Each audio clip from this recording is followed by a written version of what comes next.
Let me start with a confession the old tortoise made to the village children one evening. He cleared his throat, blinked slowly, and said, "I was never fast, never clever, and never chosen first.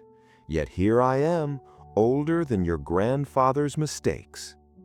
The children laughed, because a talking tortoise with sarcasm was already funny enough.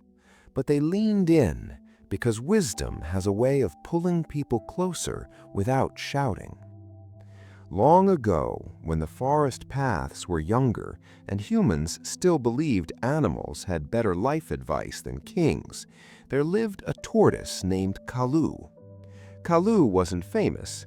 He didn't race hares, didn't carry the world on his shell, didn't even have a cool scar. His only talent was waking up every morning and taking one step forward. Just one. Sometimes two, if he felt adventurous. The other animals mocked him, kindly at first, then professionally. The rabbits called him tomorrow. The monkeys called him eventually. Even the snails felt comfortable passing him and saying, "No offense, brother." Kalu never argued. An old saying guided him. Noise spends energy, movement saves it. So he kept walking. One summer, the forest faced a problem. The great water tree, the only source that fed the river during dry months, had begun to die. Its roots stretched far beyond the forest, deep into rocky hills no animal liked to visit. The owls held meetings, the lions gave speeches, and the deer panicked dramatically. Everyone agreed something must be done. No one agreed to do it. The task was simple but terrifying. Someone had to travel to the hill of cracked stones and bring back a seed from the ancestor tree to heal the great water tree. The distance was long, the path unforgiving, and the journey inconvenient. In other words, it was perfect for procrastination. The cheetah said, "I could do it, but I'm busy maintaining my reputation." The elephant said, "I would, but the hills hurt my knees." The eagle said, "I'd rather observe from above." Kalu listened quietly. Then he raised his wrinkled neck and said, "I'll go." The forest laughed, not cruelly, honestly, laughter born from disbelief. A fox wiped tears from his eyes and said, "By the time you get there, the tree will be dust." Kalu nodded. "Then I'll walk while it turns to dust." That night, an old human wandered into the forest. He was bent like a question mark and leaned on a stick polished smooth by years of patience. He watched Kalu prepare his journey with no rush at all. One leaf packed, one breath taken, one step tested. "You know," the old man said, "life doesn't reward speed, it rewards direction." Kalu smiled the way only creatures who've stopped proving themselves can smile. The journey was not heroic, that's important. No dramatic music played. Kalu walked, rested, and walked again. Some days he moved only a few shell lengths. Some days he moved backward because rain made the ground slippery. When frustration crept in, he remembered another wisdom phrase the old man had once muttered: "Progress that continues beats perfection that waits."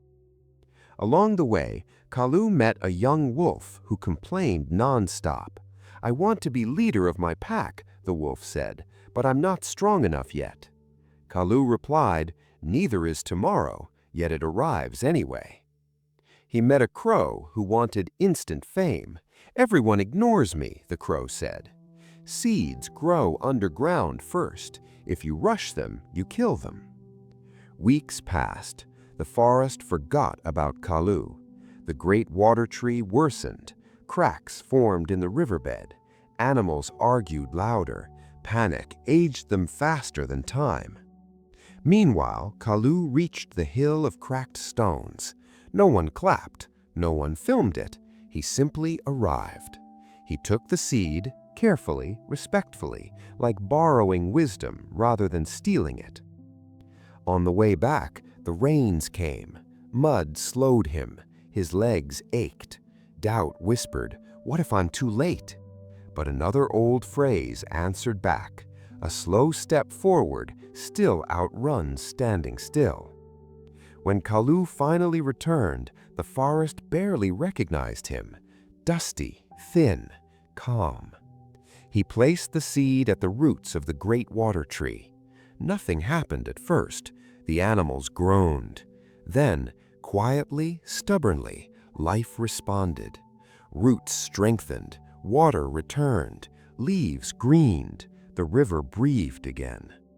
The cheetah avoided eye contact. The eagle said it had always believed. The fox pretended it was part of the plan. That evening, the old human returned. He sat beside Kalu and said, "Funny thing about journeys, people admire the distance, but forget the steps." Kalu looked at the children gathered around him now, eyes wide, minds buzzing. "Big journeys," Kalu said, "are just small steps that refuse to quit." He paused, then added with a grin, "Also, snacks help." The children laughed, but years later, when life felt too big, too fast, too overwhelming, they remembered the tortoise who wasn't fast, wasn't chosen, and still changed the forest, and they took one small step forward.